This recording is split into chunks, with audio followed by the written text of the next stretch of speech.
you had Patrick Williams, Javonte Green, DJJ, and Dragic really destroy the Hornets, who aren't much of a team right now. You really just had Oubre and Dennis Smith Jr. out there after Gordon Hayward didn't come back from the first half because of shoulder soreness. Yeah, that's what it was, shoulder soreness. To the bench. Last night we compared him to Chandler Parsons, and he did his best Chandler Parsons. Oh man, you spoke it into existence. You should be ashamed of yourself. I mean, I should be, or should he be ashamed? I think he should be ashamed. Yeah, he should. He didn't even go back out to the bench. Like, shoulder sore, game's not going so good. No, you definitely know he went to a restaurant somewhere and got some food.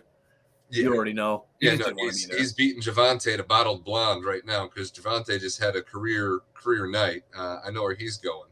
That was fantastic. I mean, if you watch our show or listen to our show at all, you know how much we love Javonte Green here, and that was before this year, before any advocating for Patrick Williams' job.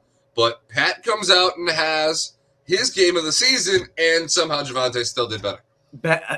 I know. I was about to say back-to-back nights where we're like, "Oh shit, Pat! Oh shit, Pat!" Turning that corner. I mean, and using the body, using the strength to get into the paint and shit. Goose, I loved it.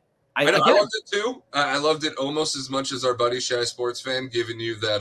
That little ribbing. Like you hate Pat. What are you talking about, man? Yeah, why did you like that? Because his cheeseburger comment, which he just provided in the chat. He said Pat finally got off the cheeseburgers. And I don't know if that's actually the case, but how the fuck else do you explain this? We go from a couple games ago, Pat playing like under 20 minutes, looking gassed on the court, to now 2 games in a row where he looks like Project Pat, the guy that we used to get hyped about. And he did it at the most opportune time tonight in the sense that the rest of the starters struggled, Io included. Yeah. Go back to the second quarter, okay? And if you get a chance to go back and run this play out, it was the second quarter. I wrote it in my notes on my phone. He gets the ball at the top of the key. He does a quick little jab step, goes left hand. I thought he was going to go to the right. Goes left hand, hits a little spin. That was that layup move he did under the rim. Dude, how fast he was. Number one, putting it in the opposite hand. He's a right-hander. Put it in the opposite hand and doing that off a quick right foot hezzy. That's difficult. He's a pro, but it's a difficult thing to do. Spins into the paint, gets into the paint, literally fucking paws the ball. There you go. There, I use the nickname. And goes up for an easy layup after moving somebody out of his way. I mean, I was blown away. I'm like, if this is what he's going to do and he can do this, I mean, obviously he's not going to shoot 7 for 9 every night. We have realistic expectations here. But he's starting to find that rhythm, Goose, and it's awesome to see. But to your point, I'm not taking anything away from Pat because he was a big part of this win tonight. Javonte Green didn't miss a fucking shot besides a free throw. 17 points off the bench for Javonte Green, 2 blocks, 2 steals, an assist, and 8 rebounds, 5 of which were defensive, 3 offensive. Like, no, he's just an animal. It is. Give him a blank check, Goose. I see. That's a trick. I can't give Javonte a blank check.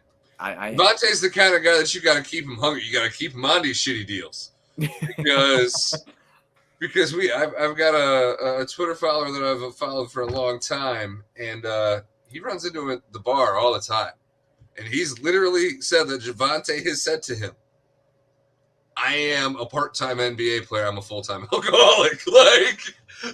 Like, I would be scared to give Javonte Green a full check. You got to keep the dog in him. You can't give him a long-term bag. You can give him a big bag, like one big bag at a time. But you got to keep the hunger alive with a guy like Javonte. I respect because that's where it comes from. Right. Without the hunger, you don't have this animal, and we got to keep the hunger alive. Right. Our boy Chai Sports Fan here in the comments. How amazing is it that the bench did this without Drummond? I get that the Hornets suck, but still, no, you're 100% right. You're 100% right. The bench, I don't want to get too far ahead of myself. I'm really trying to make a conscious effort this year, not flying off the handle. Like we said this in the preview episode before the season started, like really taking a step back and looking at everything objectively and trying to be as realistic as we can about it, because I don't want to be known. Like, we laugh about being homers, especially me. but I don't want to be known as like, oh, the Bulls can do no wrong. But I'll tell you something right now, man. I underestimated the bench going into the season. I did. I underestimated the bench. And I think that Billy Donovan running this 11-man rotation that he has been running when everybody is healthy has just been absolutely amazing. And, I mean, just look what the pairing today, too, when the ball got stagnant on the offense. And you've got, Pat, Javonte, and DJJ in, and DJJ's at the 5. Because we don't have another center. Dragic is playing the point in that lineup. You got Zach out there with him because Zach had the best plus minus besides Patrick Williams on the among the starters at plus 19. No, to be without who your starting point guard is supposed to be in Lonzo Ball, to be without who your sixth man is supposed to be in Kelby White, and to be without the only big man besides Vooch that Billy clearly intends to play, because he doesn't look like he's going to play Tony Bradley or Marco. Neither of them are going to touch the floor. They got up to walk to check in, but time ran out. Oh shucks, we missed out on that one. Yeah, we did. So I don't think you're getting too carried away here. I mean, obviously it's the Hornets. They're banged up as hell. They're somewhat the equivalent of a G League team behind a couple of guys. You're not wrong. And I mean, is that their move? Like, is it coach up the youth and let LaMelo sit the year out and go for Victor? Like, what's going on over there? Yeah, I don't know, because they were really – it was our announcers. Did you watch the opposing broadcast like you usually do? Yeah. What were they saying about LaMelo over there?